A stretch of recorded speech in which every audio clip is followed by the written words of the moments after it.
जैसे आज आपके एहसासात हैं, 9 अप्रैल की रात हमारे भी थे। हम नहीं जानते थे कौम क्या सोच रही है। हमने जो सुना था पिछले एतवार के बारे में, हमें वैसे ही रद्द अमल की तवक्को थी। जो मंजर आप टीवी पर देखकर टूटे थे, हम अपनी आंखों के सामने देख रहे थे। हमारे सामने वो उठा था और खाली हाथ वजीर आजम हाउस से निकल गया था। हम दिल शिकस्ता खुद से नजरें ना मिला पाए। फिर क्या हुआ? क्या 9 अप्रैल को इमरान खान हारा था, या 9 अप्रैल को इमरान खान की अब तक की सबसे बड़ी फतह हुई थी?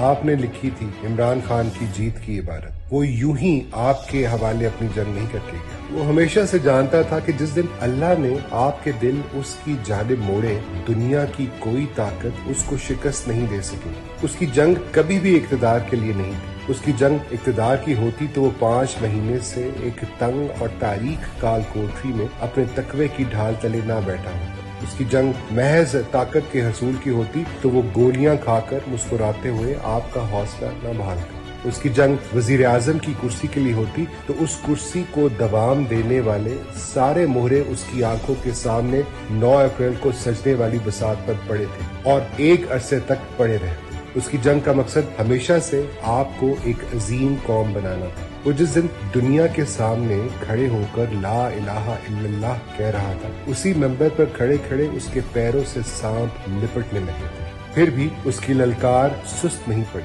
वो जब मगरिब की जमहूर पसंदी के निकाब नोच रहा था तो उनके खून आशाम दांतों को उसने अपनी शाहरग पर कभी महसूस कर लिया था, मगर उसने आपका सर नीचे नहीं होने दिया। वो जब अपने नबी पाक सल्लल्लाहु अलैहि वसल्लम की हुर्मत के लिए आवाज उठा रहा था तो भी जानता था कि वो आतिश नमरूद में कूद रहा है, लेकिन वो मानता था कि औलाद इब्राहीम अलैहिस्सलाम को बस यही शेवा देता है। और तारीख का सबक भी यही है कि वक्त के यजीद कितने ही ताकतवर हो, हुसैन रजी अल्लाह की ललकार उनकी तलवारों से ज्यादा जोर आवर रहती है। उसकी जीत तो उसी दिन हो गई जिस दिन आपने कूफी बनने से इनकार कर दिया। अब अपनी जीत को अमर आपने उस ललकार से करना जिसका दर्स हुसैन रजी अल्लाह अपने खून से लिख के गए हैं। जो प्यादे आज आपके सामने नाखुदा बने बैठे हैं, इनमें से किसी का कद नहीं उसको शिकस्त देने का। उसका मुकाबला खुदाई के दावेदार से है और इस मुकाबले में उसका हथियार आप हैं,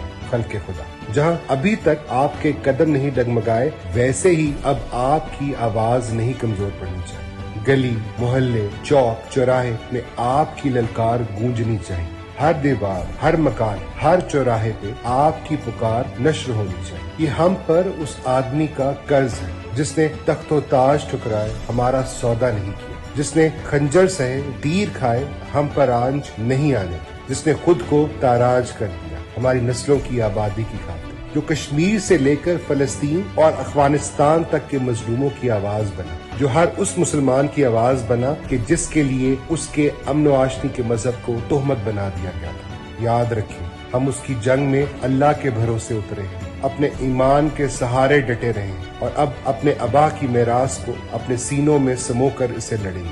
हम नहीं झुकेंगे।